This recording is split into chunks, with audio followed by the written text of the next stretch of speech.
Hello, everyone, and welcome to Flawless Fatherhood. And congratulations. Yes, congratulations. Because by clicking on this video, it instantly reflects that you're in the business of changing this fatherless and single mother epidemic that we have. But I must ask something from you, okay? And that's, I need you to have an open mindset.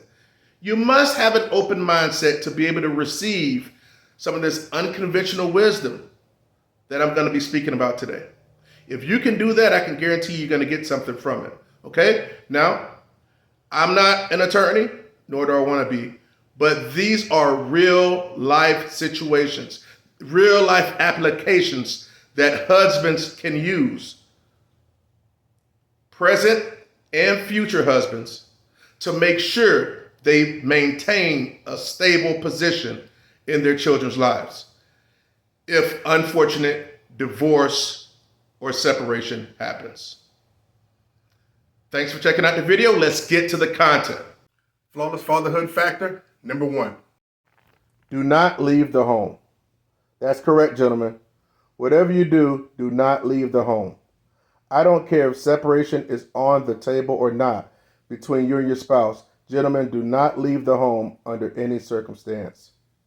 Some men are finally catching on to this, as because when you leave the home, the court system, and your wife's attorney, of course, will likely deem this as abandonment. And trust me, you don't want that title on you. I get it though, guys. Throughout time, we've been conditioned and programmed through television, doctrine, and other outlets to be the bigger person and leave due to chaos in the home for the betterment of the family. We've been groomed to feel as if we're doing something right, noble, or just in doing so. It was a trick. It was a long play trick, I believe, by the system to keep this country's finances running off the backs of men. Men, no matter the race. Simply put, guys, when it boils down to it, husband and wife have equal rights to the home they reside in with the children.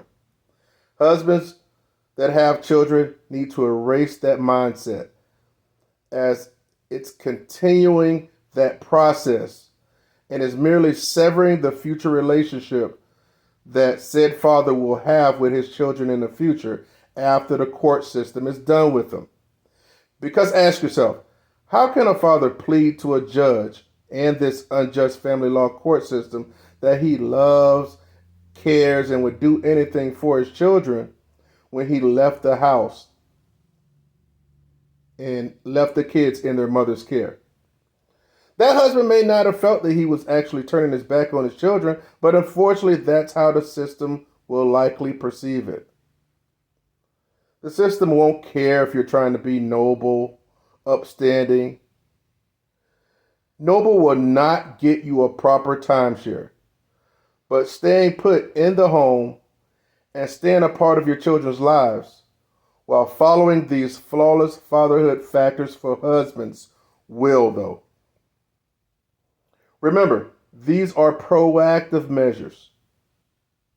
Consider it like insurance to stay in your child's life.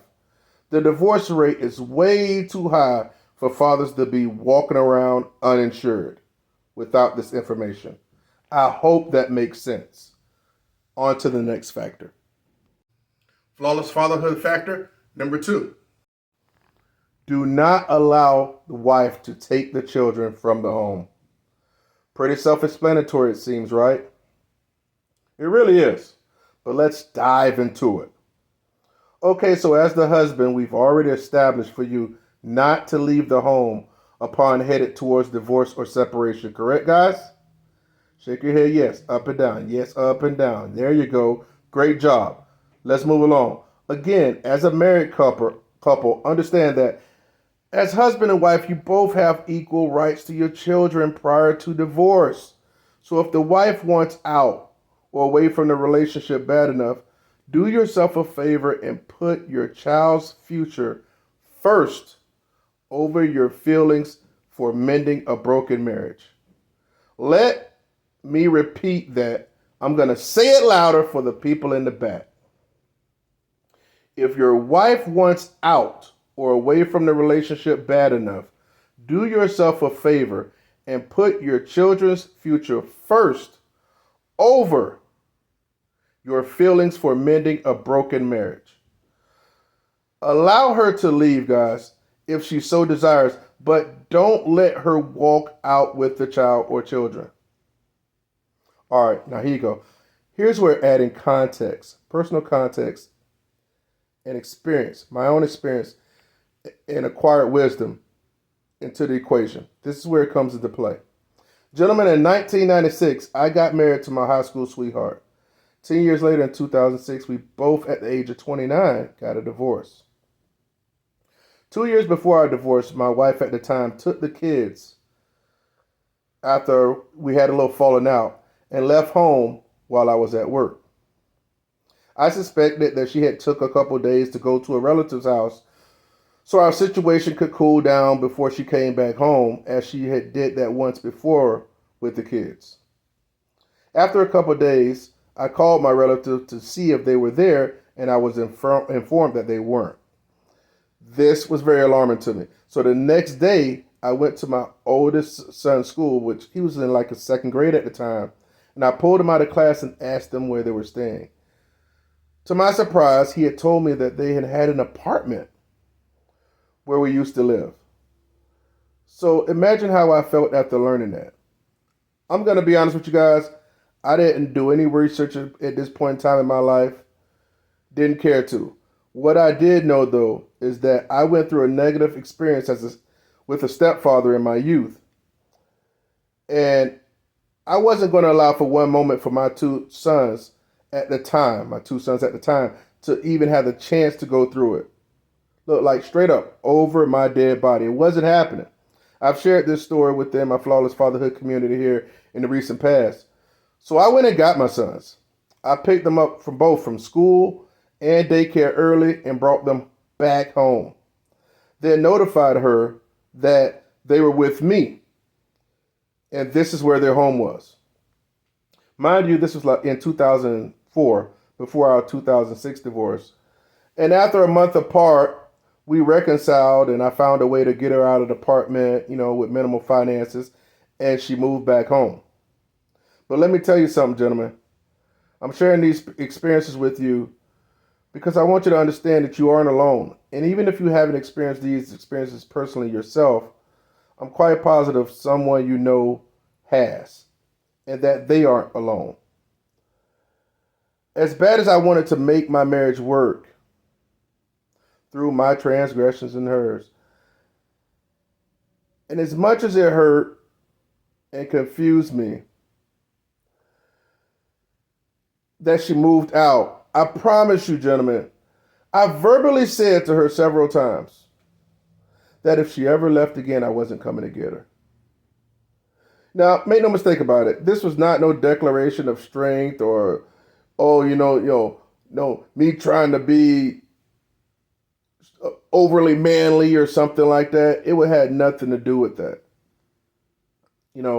Because let's be honest, I'm going to be honest, I wanted her to continue to be my wife until the end of days. But I had to draw the line somewhere. How's that saying go? If you don't stand for something, you'll fall for anything. That's one of my favorite sayings at all time. So that was the situation. I drew the line.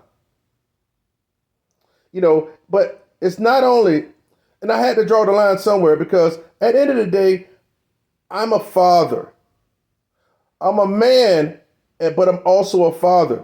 And I have to set the example for my sons, no matter how hurt or broken I was. Okay, so fast forward back to 2006. One afternoon, we got into it. Okay, 2 years later, after she came back home, we got into it. And something happened that prompted me to call the police for assistance. 2 officers came there. We both told our sides of the story, and she ultimately decided she wanted to leave again.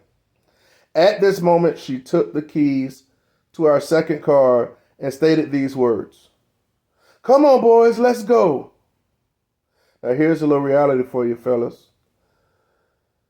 Yes, our children saw mom and dad yelling and arguing. As far as they were concerned, mom and dad were fighting and they saw some stuff. Yeah, they saw some stuff. Hence me calling the police due to it. So they were crying, both of them. My 9-year-old at the time, he was either 8 or 9, and my then 3-year-old son. They were standing behind me near their room, basically, as she instructed them to come. You know what I did?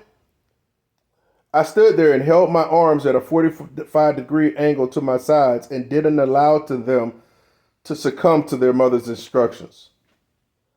At that moment, she turned to the lead cop and emotionally stated, "See, officer, he's always doing this, blah, blah, blah, blah," et cetera, et cetera. Y'all know how that go. Just weaponizing her feminine side, in which, hey, I don't blame her, because if I was a woman, I probably would have did the same thing. But guess what? I wasn't, and I was me, the man, the father. So this is what happened next. The officer looked at her and told her, "Ma'am, unfortunately, we can't make him let them go with you.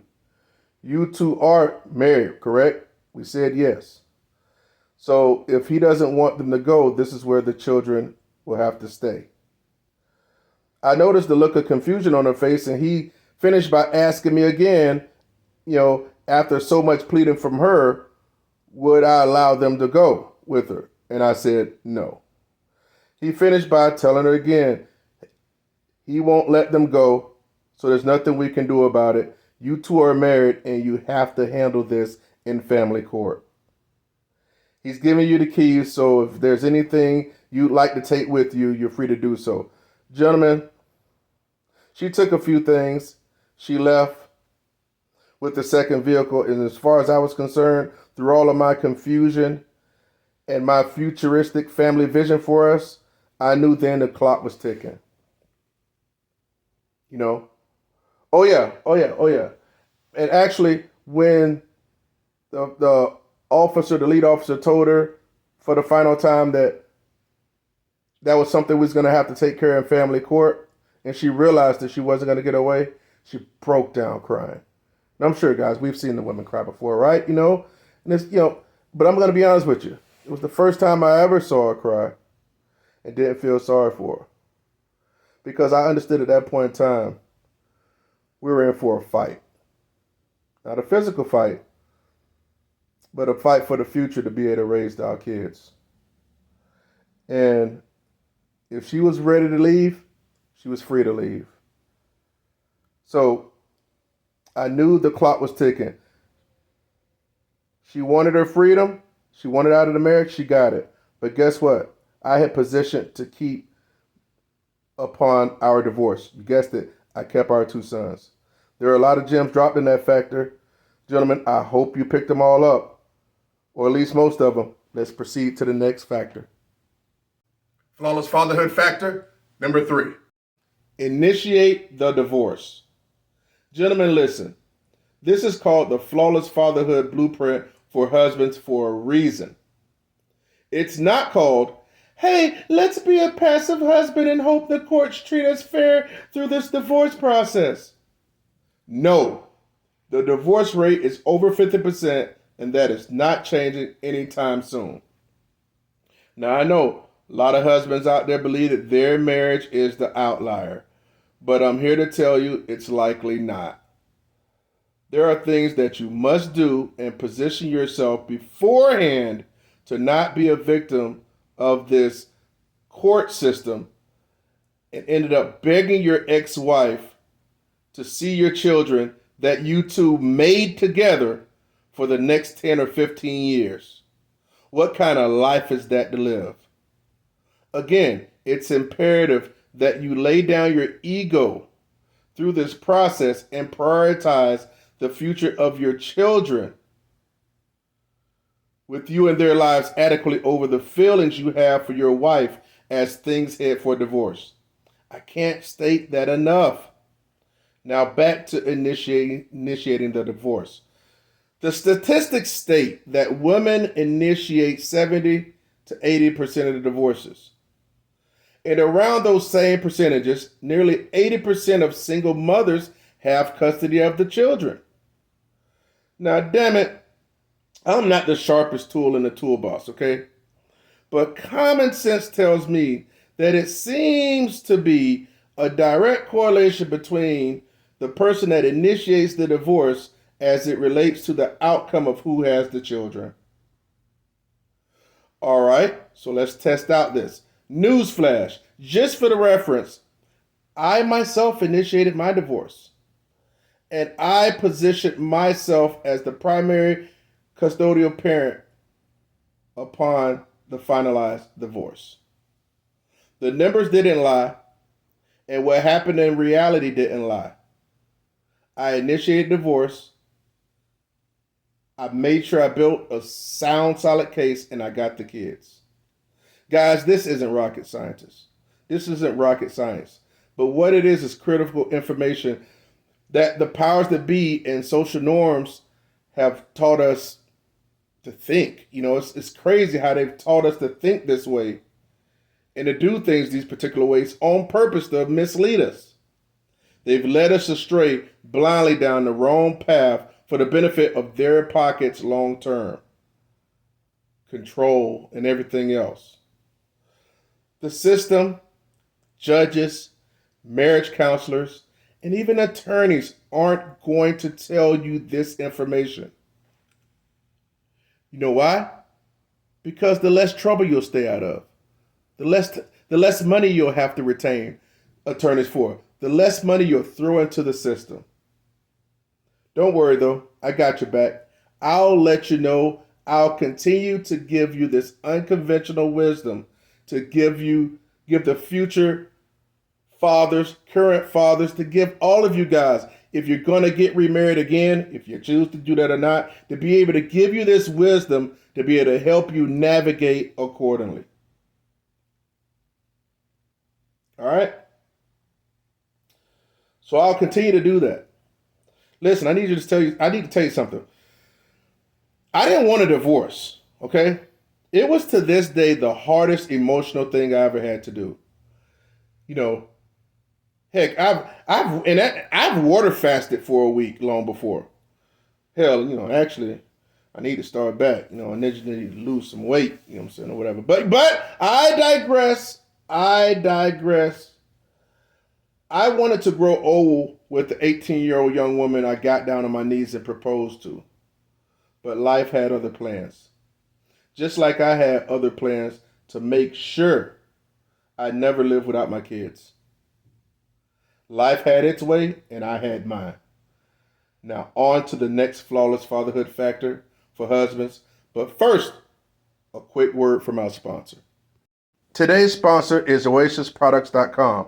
OasisProducts.com is an online natural product store that sells homemade soaps, body butters, creams, oils, and herbal supplements which address health concerns such as high blood pressure, blood sugar imbalances, men's health, and much more.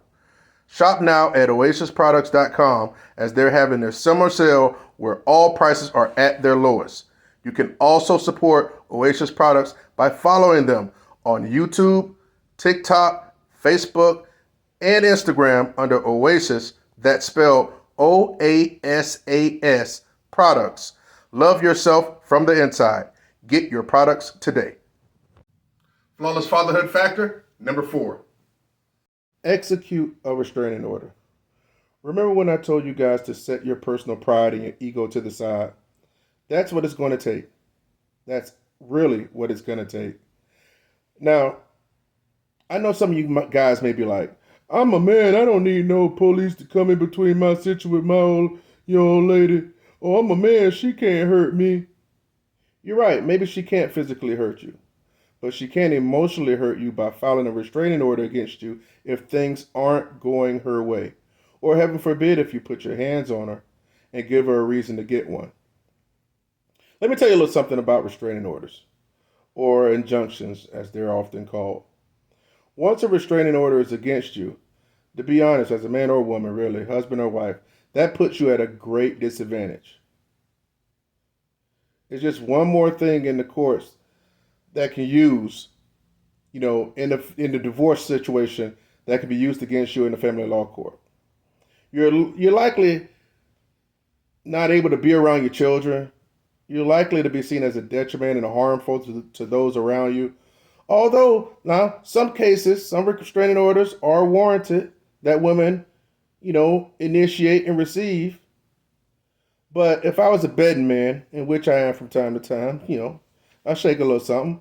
I bet that the majority of the restraining orders issued against men, especially in divorces, are frivolous and unwarranted in nature. I guarantee the majority of them are like that. I've seen too many cases, too many men that saying they have it. It's like it's just defense number 101 that women use. But we got to learn how to de-weaponize them from doing that. But let's continue. How do we avoid that? How do you husbands with children avoid that? Well, for one, really for any man, don't get physical with her, even if she initiates it.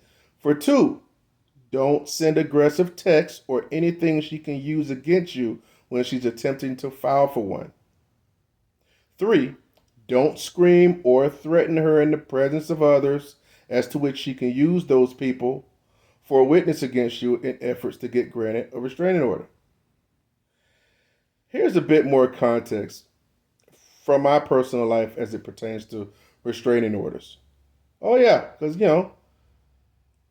I've had a little experience with them. Now, as I mentioned earlier in my divorce, when I initiated the phone call to the police, man, look, I was quick to call the police back in the day. In no way, shape, or form was I going to feel less of a man because I don't want to go to jail for something. Look, at the end of the day, I just didn't. I didn't want to go to jail for something that I didn't do. You know what I'm saying? It's simple as that. I wasn't going to do it. It was going to be warranted if I went to jail. So at the end of the day, I knew, hey, if I call on her, they're not going to send her. But heck, if she call on me, they're likely to send me. So you see, we've seen that too many times. I mentioned it on the video a while back when my wife and I were 19 years old on base housing when I was in the military in California, that I got detained for domestic disturbance after she called the police on me. We're both 19 at the time, right? I felt warranted. So I was like, go call the police. I got something to tell them, And when the police came, they came and heard my side, heard her side.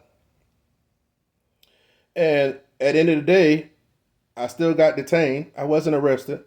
And they sent me like 20 minutes away to the barracks, away from base housing, to stay for 28 hours. Now, I'm going to keep it honest with you. I came back the next day, but that's between you and I, all right? Now, but seriously, I vowed from that day forward because I didn't like that steel around my wrist. I didn't like that, So I vowed from that day forward that I was never going to let her beat me to the phone to call the authorities. Never happened. So understand that's imperative. Again, put your pride to the side. Put your pride to the side. It's momentarily. It's just for a little bit of time. And then you can go back to being you.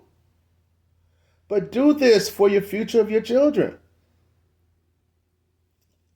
This is actually what I've done. I'm giving you the blueprint. All right? So let me continue. Also, I can't forget this, right? Okay, how can I put this? I like to share that when I initiated my custody action from my youngest son's mom, this is not my marriage, but my youngest son's mom, that I initiated in 2015, that spilled all the way into 2016, of course, costed me a whole bunch of money. But hey, it is what it is. You can make more money, but you can't make more time back with your children. Well, my youngest son's mom attempted to file a restraining order against me. Man, look, I had a strong case against her. And she didn't have much on me. So what she's going to do, she's going to go ahead and try the whole restraining order bit, right? Luckily for me, I didn't do anything deserving to be hit with a restraining order. I never gave her the slightest amounts of evidence that warranted it at all. No phone calls, no aggressive texts, no nothing, no physical nothing, anything. So it was denied, thankfully. And once my attorney at the time informed me that the attempt was made, that there was that she tried to put a restraining order out on me. From that point on, I always had a police escort or either a trusted adult 18 and over with me at all times to serve as a witness whenever I had to be in her presence as it regarded to the transfer of our young son at the times. I was not playing any games. Okay?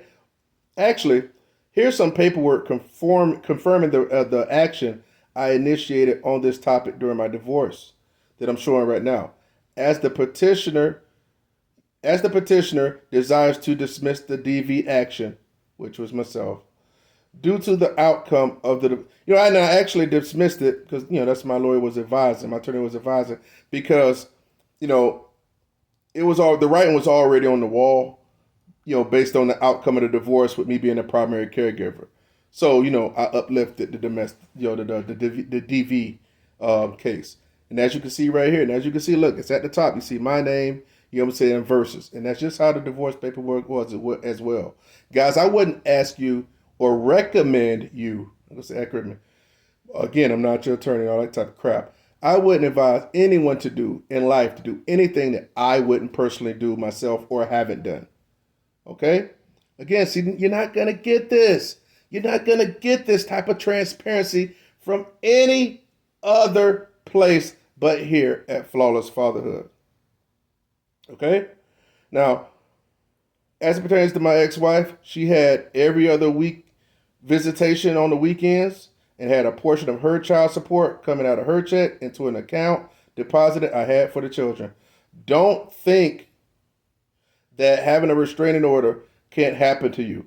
Call the police instead of resulting in domestic disturbances and domestic violence.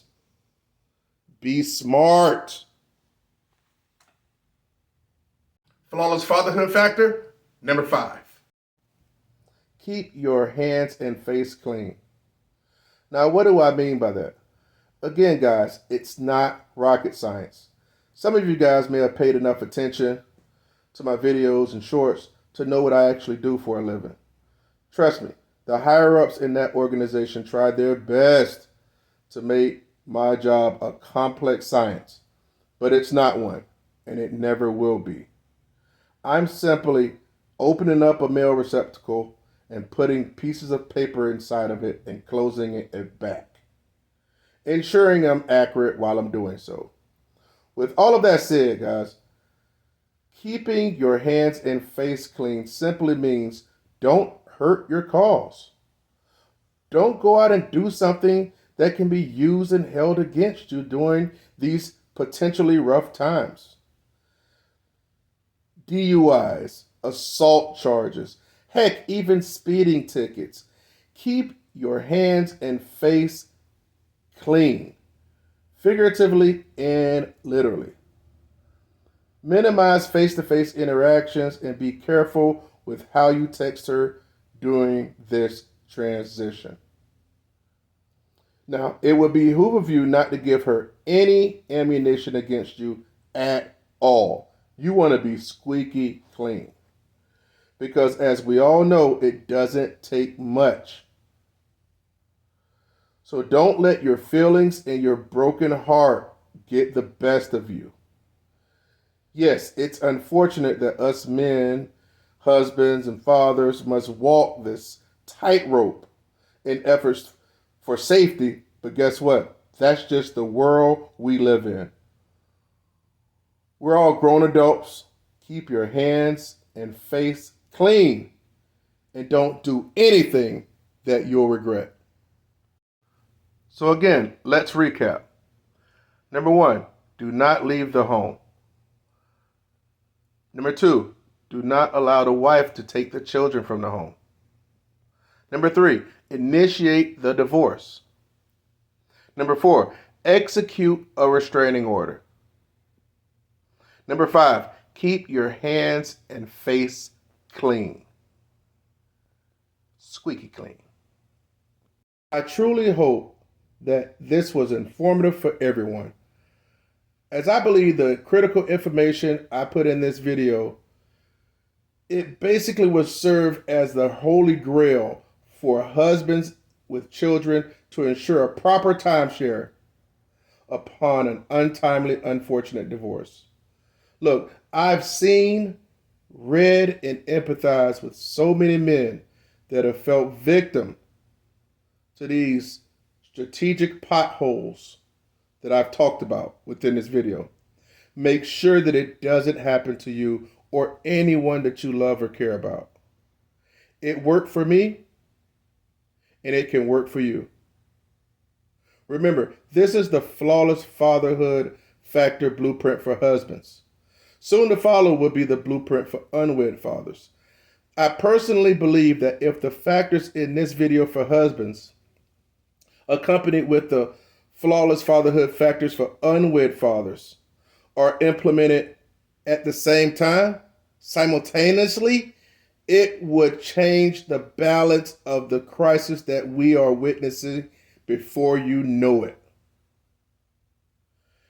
Fatherlessness and the single mother epidemic would vanish in the snap of Thanos' freaking fingers. As you see, the blueprint is aimed at informing fathers prior to, beforehand, while also informing the young men and future husbands that will become fathers as well. You know, you got to hit the problem at the root. You know, so many people, they want to try to change the laws by clipping the leaves, or wait for the politicians to change the laws, or do this and and chop down a branch. No, you get to the root of the problem, and that's what we're doing here at Flawless Fatherhood. I developed these blueprints for a reason, and I believe in them, and I would like you to do the same. Okay? No waiting on the laws to change. We don't wait for money to fall out of the sky, do we? No. These laws were made to serve this very purpose. They meant to have us here.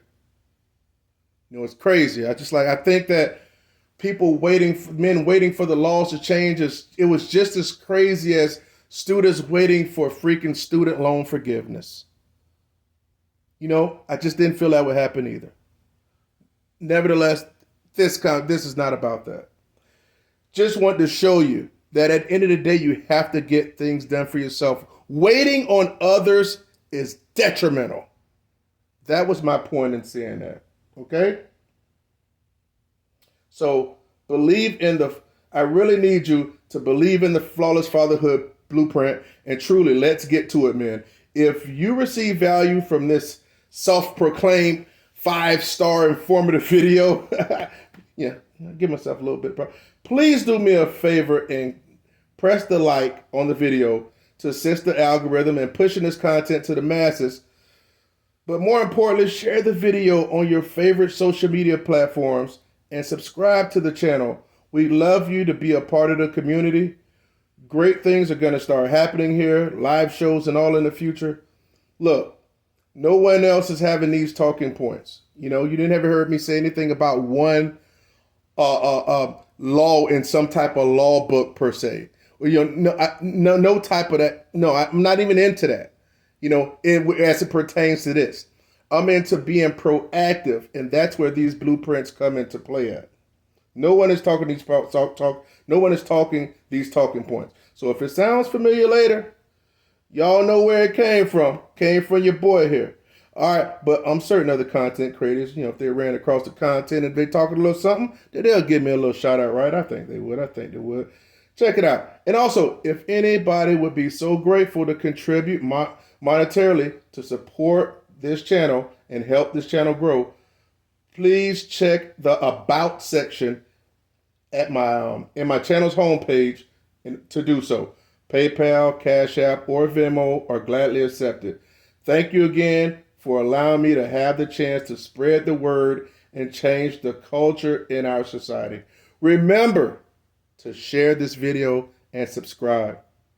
Yours truly, Mr. 50/50, here at Flawless Fatherhood.